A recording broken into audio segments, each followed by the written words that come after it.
Hola amigos, en esta oportunidad vamos a tocar el tema del diezmo, que es un tema bastante discutido recientemente, y para ello contamos con la presencia del pastor Eduardo Arbocó, quien nos va a ilustrar sobre el tema.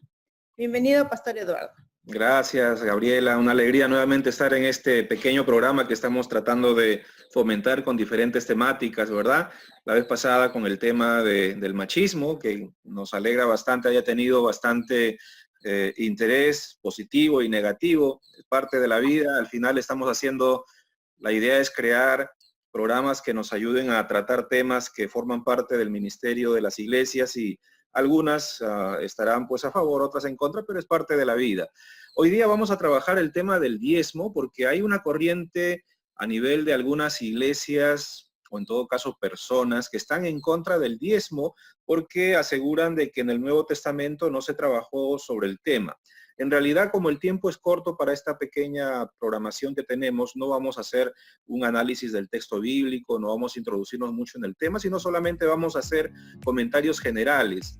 Primero hay que entender que el diezmo nace como una costumbre del Antiguo Testamento en función de que de las 12 tribus de Israel, una de las tribus, la tribu de Leví, no tenía heredad en la tierra. Entonces la lógica era, ok, como ellos se dedican a la parte religiosa del pueblo de Israel, entonces era la forma de pensar de Moisés de darle a la tribu la retribución de todo aquello que llegaba al templo. Entonces nace el tema de las ofrendas, nace el tema de los diezmos, nace el tema de las primicias. Ojo, en ese tiempo no había necesariamente monedas, lo hacían con especies, ¿verdad? Podía ser con legumbres, podía ser con animales, y lo que tú dabas en ese día por haber asistido al templo, bueno, era la ofrenda. Pero lo que tú dabas después de una cosecha, que podía ser mensual, bimensual, trimestral, es decir, no tenía necesariamente un tiempo definido. Es decir, tú cosechabas, pongamos, una hectárea de lentejas, tú separabas el 10% de las lentejas, lo llevabas al templo y lo dabas a los levitas para que ellos con eso vivan, ¿verdad? Sin embargo, a veces no conocemos, pero en el libro de Josué, por ejemplo, nos habla que los levitas, si bien es cierto, no tenían tierras, las otras tribus tenían la obligación de darles un espacio también para que cultiven y o críen ganado. Eso está establecido, pero no les pertenecía, es decir, era una especie de préstamo, ¿no? Pongámoslo así, como una especie de préstamo. ¿Por qué? Porque lógicamente no siempre va a ingresar el diezmo, no siempre va a ingresar las ofrendas, no siempre va a abastecer a la cantidad de población que tenía la tribu de Leví. Entonces también para poder solventar ciertos gastos se le facilitaba, cada tribu también le facilitaba como a manera de préstamo un espacio para que siembre y un espacio también para que cuiden a sus animales o los animales que podían también tener los levitas. Y eso es también dable. Ahora en el Nuevo Testamento, si bien es cierto, aparentemente no se da la misma costumbre, en realidad, a ver, comencemos con Jesús. Jesús no niega el diezmo. Lo que Jesús niega es el hecho que se da en los fariseos principalmente, en los escribas fariseos o los nuevos representantes de la religiosidad del Nuevo Testamento, en forzar el diezmo de una manera obligatoria, y posiblemente sea porque, bueno, también la población ha crecido, los levitas han crecido, se ha formado una cúpula religiosa que tiene mucho poder. Entonces abastecer a ese espacio seguramente ha sido un tanto diferente, y por ese motivo los fariseos principalmente exigían a la población sí o sí dar el diezmo. Ojo, el dar diezmo en el Antiguo Testamento no era una cuestión de exigencia, era una cuestión de conciencia, era una cuestión de saber de que si 11 tribus recibieron la posibilidad de una tierra para poder subsistir y solventar los gastos y las necesidades de sus familias, uno es consciente de que la tribu de Leví no recibió nada. Entonces yo doy para Dios, ¿verdad? En la función de mi pensamiento, yo lo estoy dando para Dios, pero en realidad lo usa la tribu de Leví, siendo consciente que es una tribu que necesita también alimentarse, sino también de dónde come, ¿no? Pero ya en el Nuevo Testamento se volvió una carga. Exigían los fariseos el diezmo de una manera exigente a la población, y posiblemente, como también se hace en el día de hoy, ¿verdad? Como lo hacen algunas iglesias principalmente neopentecostales, si no diezmas, entonces Dios te va a castigar, te van a venir maldiciones, te van a venir una serie de cosas, y posiblemente, yo no estoy asegurándolo, pero posiblemente los fariseos utilizaban una forma de pensamiento muy similar, ¿verdad? Si no das tu diezmo, Dios también te va a castigar y te va a hacer caer en pecados y bla, bla, bla. Entonces el hecho es de que Jesús criticaba esa actitud. ¿Por qué? Porque para Jesús la actitud correcta era la que tenía la viuda que Dios ofrenda. Es decir, lo que Jesús resalta es el hecho de la actitud con la que tú das, de corazón, no por imposición, y eso hay que tenerlo en claro. Las ofrendas, diezmos y primicias nunca deben ser puestas como una imposición por parte de ninguna iglesia. ¿Ok? Eso hay que tenerlo en claro. Es una cuestión de conciencia y de corazón. Si tú sientes en tu corazón darle a Dios o retribuirle a Dios lo que nace de tu corazón, Dios lo va a ver con agrado porque lo estás haciendo de corazón y a la vez también de conciencia, porque eres consciente de que la iglesia necesita ciertas formas de sobrevivir y de existir. Ahora, en cuanto al apóstol Pablo, Pablo es sui generis y él tampoco exige el tema del diezmo, ¿verdad? Porque Pablo trabajaba y solventaba su economía personal con el hacer carpas, pero la iglesia primitiva sí se ayudaba mutuamente, y eso sí lo tiene muy en claro la iglesia primitiva. La iglesia es un espacio para ayudarse los unos a los otros. Y cuando había necesidad en una congregación, se hacía una colecta, Pablo u otras personas llevaban la colecta y la llevaban para solventar las necesidades de aquellas iglesias que estaban en crisis e inclusive la población. Entonces el apóstol Pablo tenía también ese criterio, pero tampoco negó en ningún momento el tema de los diezmos, las ofrendas o las primicias. Inclusive posiblemente se hacían también en las iglesias, en las casas. Entonces eso también hay que tenerlo en cuenta. Ahora, ¿qué sucede a nivel ya de nuestra historia? Hay que decir la verdad. La Iglesia Católica no solicita diezmos, ¿no? Y muchas iglesias en Europa tampoco lo hacen porque están subvencionadas por los estados. Es decir, un sacerdote, ¿no? O una persona de la Iglesia Católica en América Latina tiene muchos beneficios que no tienen las iglesias evangélicas. Ellos no pagan arbitrios, no pagan ningún tipo de impuesto, y más bien el Estado peruano les favorece. ¿Cómo? A través de lo que se llama el concordato.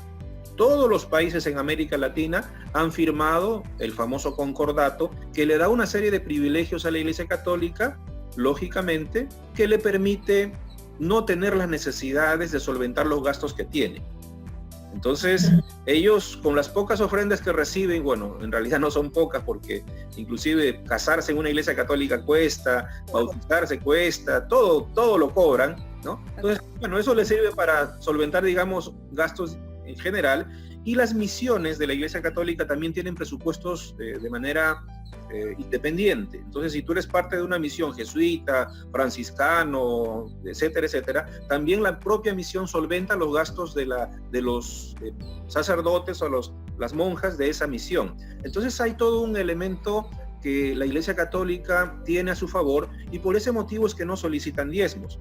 En Europa, no en Estados Unidos, o en todo caso no estoy muy seguro, pero en Europa sí estoy seguro que también en los países del norte, los estados o los países también solventan el sueldo de los pastores, de las iglesias evangélicas. Ojo, porque en Europa del norte la mayoría son protestantes, ¿no? Y los estados solventan, ¿no? Hay un presupuesto exclusivo para las iglesias protestantes en Europa. Entonces, por ahí tenemos ya una ventaja. ¿Qué sucede en América Latina? Pues no tenemos esas ventajas. ¿Cómo viven las iglesias? Lógicamente, por una cuestión ya de lógica, ¿no? Si no tenemos solvencia de parte del Estado peruano, si tenemos necesidades para cubrir agua, luz, algunas alquiler de local, algunos gastos de escuela dominical, etcétera, etcétera, la cantidad de gastos que puede tener un presupuesto, la pregunta es ¿de dónde sale la plata? Pues lógicamente la plata tiene que salir de los diezmos, de las ofrendas, de las primicias que tienen las iglesias. Pero aquí, una vez entendido eso, ahora vamos al tema de la obligatoriedad, que es el cuestionamiento que hace este grupo de hermanos, ¿verdad?, ante el hecho de dar diezmo. Yo, personalmente, si bien es cierto, no niego el 10%, ¿verdad? Es decir, si está en tu corazón hacerlo, para mí lo más importante es que nazca de tu corazón y que nazca de tu conciencia por una responsabilidad a los gastos que una congregación tiene. Se supone que toda congregación ha de manejar un presupuesto, que toda iglesia debe tener un presupuesto que te permite saber cuánto ingresa anualmente y cuánto se gasta anualmente.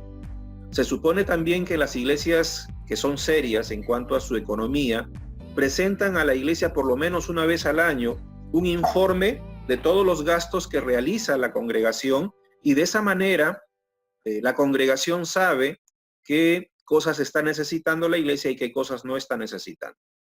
¿Okay? Entonces, en ese sentido, hay una veracidad, hay una forma de darle a la iglesia cierta confianza de cómo se está utilizando el dinero de la congregación. Y eso es a veces lo que no entiende la gente, porque lamentablemente han surgido muchas iglesias donde, disculpando que lo diga así, ¿verdad?, los apóstoles o los profetas o las personas que manejan la iglesia se llevan todo al bolsillo. Aquí en Perú se ha dado mucho el caso de por ejemplo, Santana, un famoso pastor que ha salido por televisión y en fin, ya han comenzado a cuestionar mucho su situación económica, ¿sí? Entonces, ante esa situación, lamentablemente en el mundo social, la sociedad mete en el mismo saco a todos los evangélicos y hay que diferenciar. Hay iglesias que tenemos un buen manejo contable de nuestra economía, rendimos informes, tenemos clara en nuestro presupuesto lo que vamos a necesitar, lo que vamos a gastar, y la gente de la congregación sabe cómo se maneja internamente el tema contable. Pero hay iglesias que lamentablemente nunca lo hacen. Nunca lo hacen. Nadie sabe cuánto ingresa y en qué se gasta.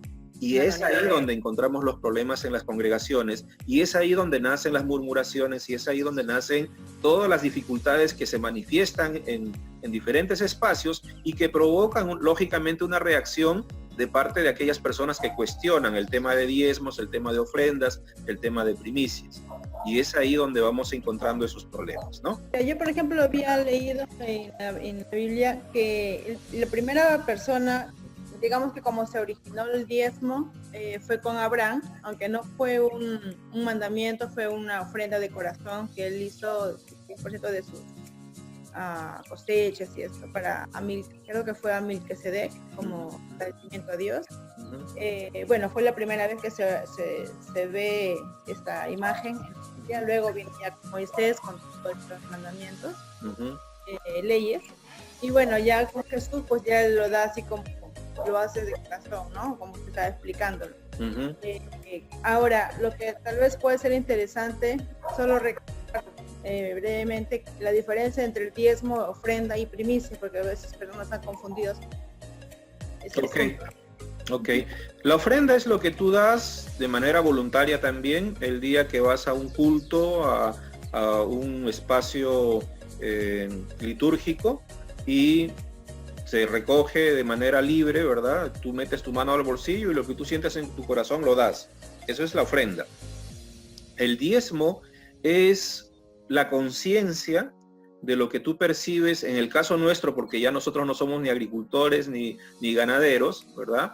Entonces es la conciencia personal de que tu diezmo contribuye para el presupuesto que se planifica dentro de la iglesia para todos los gastos que tiene la congregación. Incluye agua, luz, materiales de oficina, materiales de aseo para la iglesia, servicios que se utilizan dentro de la iglesia, y posiblemente no hay que descartar las iglesias que tienen pastor, también el pago de sus pastores.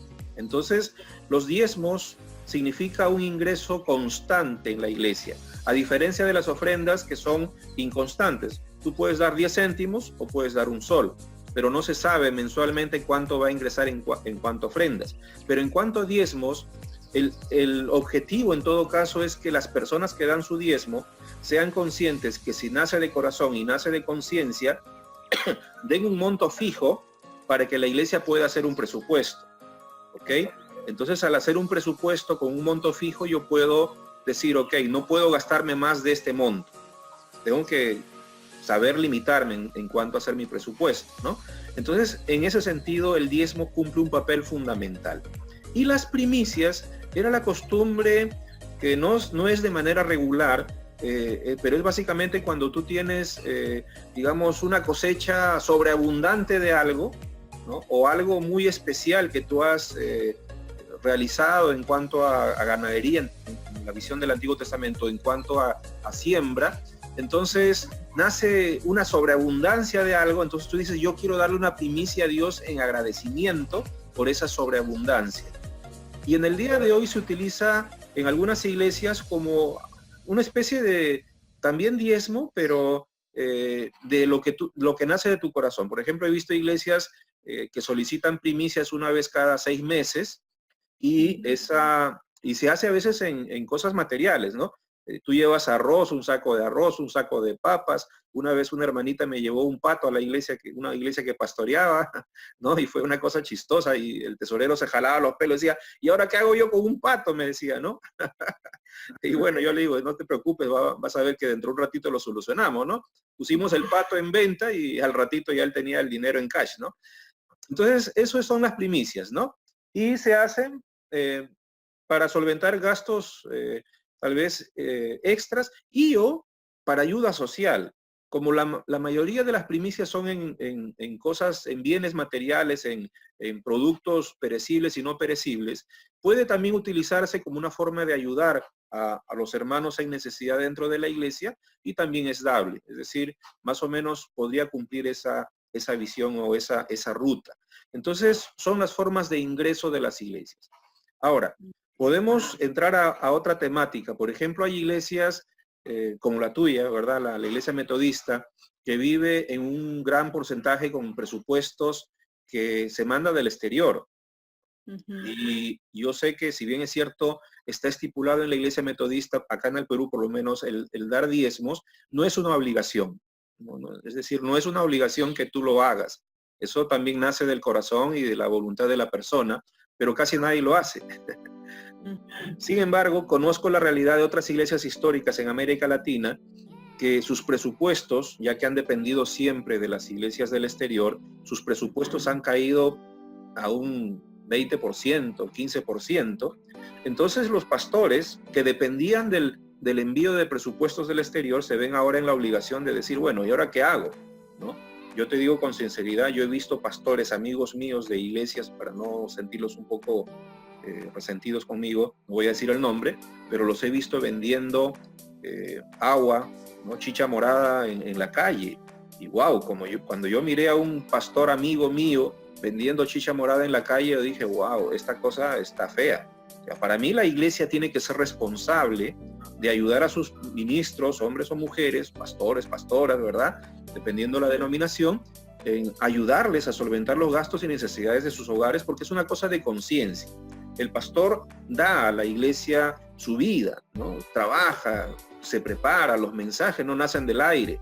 Entonces es un trabajo que merece en realidad una retribución económica. Ya yo no voy a decir alta o baja, eso ya depende de cada iglesia, ¿verdad? Lo que sí te puedo decir es que ningún pastor de las iglesias ordenadas, que tienen un orden, se hacen millonarios. Ningún pastor se hace millonario en una iglesia que tiene una estructura organizativa en orden, ¿verdad? Solamente los que son desordenados son los que se hacen millonarios, ¿verdad? Entonces, yo sí creo que en el día de hoy, las iglesias históricas en América Latina van a tener que pensar muy seriamente la posibilidad de crear cierta conciencia en sus miembros, en su membresía, de fomentar el tema del diezmo, porque tiene que ser una cuestión de conciencia, ¿no? Las iglesias luteranas, algunas presbiterianas, algunas metodistas, algunas anglicanas, no fomentan el diezmo en los miembros de la iglesia, solamente la ofrenda. Pero yo creo que hoy en día, por una cuestión de que hay una crisis mundial en la economía y los países europeos están recortando los presupuestos, creo que hay que comenzar a crear una conciencia de dar diezmo, no por obligación, ¿verdad? No por obligación, sino por conciencia, por saber que hay una necesidad presupuestal dentro de la congregación y hay que comenzar entonces a aportar, porque es una obligatoriedad de parte de mi vida como cristiano, hombre o mujer, ¿no? De ser responsable también con las cosas que nos benefician también a nosotros, porque el ser iglesia también me beneficia a mí como persona, ¿verdad? Yo me beneficio en la comunión con mis hermanos, en el poder dar y poder recibir, y me beneficio también en el desarrollo de mi vida personal, espiritual, en mi propio crecimiento, en la propia posibilidad de desarrollarme y sentirme satisfecho de todas las cosas que la iglesia en conjunto pueden hacer como hermanos y hermanas al servir al prójimo o servir también a los hermanos de la iglesia.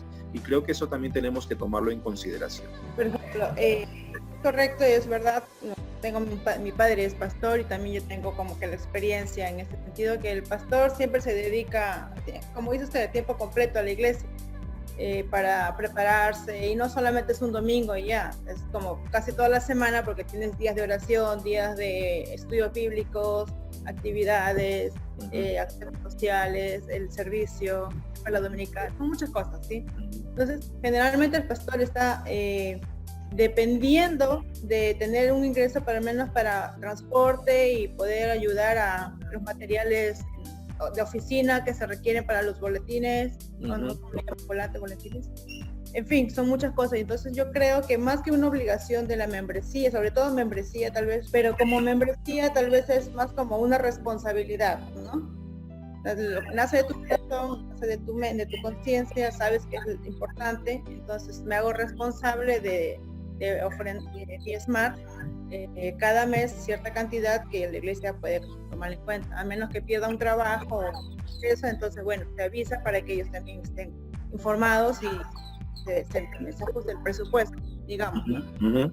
Y todo casi lo mismo como, no sé, yo lo veo así, el tiempo de Moisés con los levitas. Ellos, su tiempo era dedicado a digamos, al servicio, a escuchar a la gente, a proveer el mensaje de Dios y todo esto.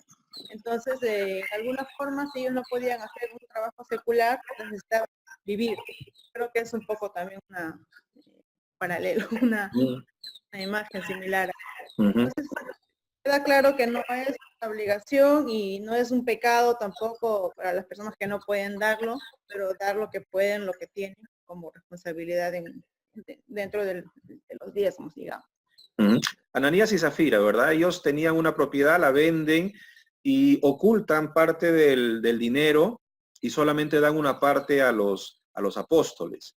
Y ahí encontramos un problema, porque el castigo que hacen los apóstoles no es en función de haber dado solamente una parte, sino de que ellos mintieron al Espíritu Santo, ¿verdad? Y dijeron, esto es el total, cuando en realidad no lo era, ¿sí? Yo creo que en el espíritu cristiano, el objetivo es decir la verdad, ¿sí? Yo siento que, por ejemplo, el 10%, si bien es cierto, es la costumbre del Antiguo Testamento, yo creo que si una persona que está en mucha necesidad, tal vez, ¿verdad? Su ingreso, ponte, sea de, no sé, pues 600 soles, pero 600 soles se le va, no sé, 300 en pasajes y 200 en alimentos, le queda 100 soles, ¿no? Ponte tú, siempre hay una necesidad extra por ahí, ¿no? Esa persona, pienso yo, debería ser sincera, hablar tal vez con la iglesia y decir, miren hermanos, yo quiero dar al Señor algo, pero no puede ser pues el 10%. Ya, okay. Tú da pues lo que tú sientas en tu corazón, pero darlo de manera continua, ¿sí? Si esa persona decide, ok, doy el 5%, yo creo que la iglesia no tiene que ser tan estricta en decirle, no, tienes que dar sí o sí el 10%. Yo pienso que la iglesia puede tener la consideración de decir, ok, lo que esté en tu corazón. Si tú puedes dar 5% y tú quieres ser responsable con ese 5% de manera mensual para tomarlo dentro del presupuesto y saber que si tú fallas, el presupuesto se desbarajusta, entonces, ok, se acepta. O sea, no hay que ser tan estrictos, tan legalistas en decir, no, tiene que ser sí o sí el 10%, ¿no? Puede ser el 5%, entendiendo la situación de esta persona y entendiendo el caso de su vida. Y yo creo que eso es lo que Jesús estaba cuestionando de los fariseos justamente. El hecho de que los fariseos exigían sí o sí el 10% a toda persona. Y en los tiempos de Jesús había muchas personas viudas, muchos huérfanos, muchas personas en situaciones de pobreza. Entonces, exigirle a ese tipo de personas estrictamente el 10% era una cuestión inhumana. Y creo que eso fue el cuestionamiento de Jesús. Porque Jesús no cuestionó el tema del diezmo, cuestionó la actitud inhumana de exigirle a las personas el dar el diezmo. Y esa es la parte que Jesús cuestionaba, ¿no? Entonces hay que tenerlo en claro. Entonces ya tal vez como para ir redondeando un poco la situación, viendo un poco el cuestionamiento de esas personas que están ahora criticando el dar diezmos por causa de estas iglesias que malversan los fondos a veces de una congregación. Hay que tener en claro que las iglesias que queremos ser serias delante del Señor somos aquellas que manejamos presupuestos, rendimos informes económicos y que la iglesia está enterada de cuánto entra y de cuánto sale, ¿verdad? Y que de alguna forma sabia administra la economía para el bien y la obra del Señor, no para hacerse ricos, sino para poder servir de una manera mucho más apropiada en los espacios que las iglesias pueden dar y lo que puede hacer la iglesia tanto dentro como fuera de la congregación, es decir, hacia la sociedad, ¿no? Entonces, en ese sentido, yo creo que debemos orientar a nuestras congregaciones y a los hermanos de las iglesias a entender el tema de los diezmos, de las ofrendas y las primicias, ¿no? Que debe ser una cuestión de conciencia, que debe ser una cuestión de corazón y que tiene que ser obligatoriamente una cuestión de orden y de transparencia para que se pueda evitar los comentarios que lamentablemente se dan en diferentes espacios sociales y críticas muchas veces por parte de la gente que no es evangélica o protestante hacia nosotros mismos por estas situaciones que se dan en iglesias lamentablemente de tradición evangélica que malversan fondos o que utilizan esos fondos de una manera inapropiada. Bueno, ese es mi punto de vista y no sé si hay alguna pregunta más. Bueno, por ejemplo, lo que yo quería apuntar aquí era, he visto y he escuchado historias de algunas iglesias que, por ejemplo, exigen a los miembros que ellos, si tienen una casa, tienen que dar una casa, tienen una herencia, tienen que dárselo a Dios la herencia, porque van a sanarse, van a tener más o van a sanarse, pero si la persona es lo único que tiene, ¿cómo puede darlo? Es más como un apunte para tener cuidado, ¿no? Porque yo creo que eso no es correcto. Porque en otra parte dice eso y Jesús no quiso eso, como usted estaba explicando hace un momento. Las personas pobres hay que entender como pastores o gente de la iglesia, entender la situación y el contexto de las personas que vienen. No simplemente exigir y obligarle, dame la herencia o dame tu casa o dame tu chacra, porque no es justo, no es humano. Entonces creo que hay que tener cuidado con eso porque eso también está un poquito desfigurando la idea del diezmo y la gente pues ya no quiere confiar porque dice, no, pues me quedé sin nada. Y entonces la persona tiene coche, casas, tres terrenos, o qué sé yo, ¿no? Cosas que se dan. A veces sale en la televisión, en los grandes, personas hablando de Dios, pero hay que tener cuidado, ¿no? Escuchar bien y pedir la sabiduría de Dios para poder entender dónde ir y cómo ser responsables, tanto de ambas partes, como de los miembros, como de la misma iglesia, como se dice, tener orden. Exacto, ¿no? Lamentablemente hay iglesias que han surgido como un negocio, ¿no? Acá en Perú, hace muchos años, y con esto de mi parte termino, una hermanita estaba en una situación de tener TBC, ¿sí? Tú sabes, la TBC sí o sí necesitas una serie de medicamentos constantes, y ella escuchó de esta iglesia que hacía sanidades, y yo la acompañaba, yo le decía, hermanita, hay que acompañarte para ponerte tu inyección, que tenías que hacerlo cada cierto tiempo, cada semana, si no me falla la memoria. Y ella dijo, no, yo creo ahora por fe que Dios me va a sanar, me voy a esta iglesia. Y se fue, ¿no?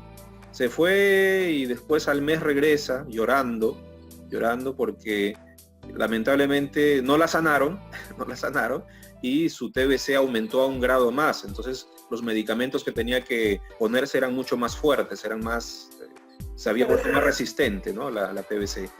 Entonces, cuéntame a ver qué te dijeron estos hermanos, le decía yo, hermanos entre comillas, ¿no? Bueno, primero me hicieron comprar el manto sagrado de Jesús, ¿no? 50 soles, el manto sagrado de Jesús. Era un pedazo de trapo, de saco de arroz o de una cosa así, lo habían cortado en un cuadradito y ese pedazo de trapo, 50 soles, ¿no?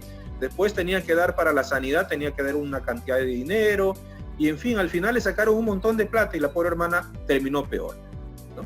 Eso sucede en muchas iglesias el día de hoy, que utilizan el tema económico para beneficiarse a sí mismos, hasta por teléfono. Inclusive tú llamas para pedir sanidad, por teléfono te dicen, bueno, tienes que aportar de $100 para arriba. En algunas televisoras que hay acá en Perú, no sé si en Estados Unidos, pero qué triste. O sea, ser iglesia se ha vuelto un negocio.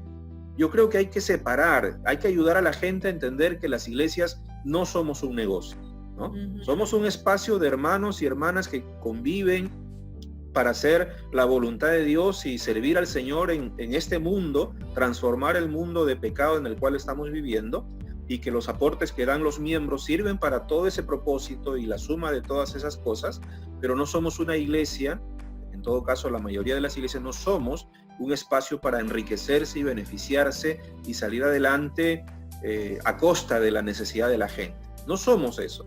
Y eso hay que dejarlo en claro y hay que enseñarlo a la sociedad, porque nos meten en un mismo paquete y tenemos que comenzar a cambiar esa imagen, ¿no? Así como la Iglesia Católica defiende muchas veces cosas que nosotros les cuestionamos a veces, ¿verdad? Las iglesias evangélicas también tenemos que comenzar a defender ciertas cosas que suceden en nuestra propia realidad, en nuestro propio entorno, a cuestionamiento de aquellas iglesias que lamentablemente están dando una pésima imagen por beneficiarse personas de manera particular a través de esas iglesias que desde mi punto de vista son falsas iglesias. Entonces tenemos que tratar de ser claros y comenzar a aportar de muchas maneras para esclarecer cómo son las cosas de manera apropiada, correcta, ordenada dentro de la iglesia cristiana a la cual nosotros creemos también pertenecer y formamos parte para la honra y gloria del Señor, ¿no? Agradecemos por su aclaración en estas preguntas, en este tema, y creo que podemos ayudar en algo con estos puntos dados, ¿no? Yo creo que sí, ¿verdad? Y más adelante tendremos otras temáticas que esperamos sean importantes. Tendremos también otros pastores, pastoras invitados para compartir algunos temas más también. Y bueno, la idea es que cada semana este pequeño programa contribuya al bienestar, al desarrollo, a la edificación de la iglesia, con diferentes temáticas que creemos van a ser importantes y necesarias.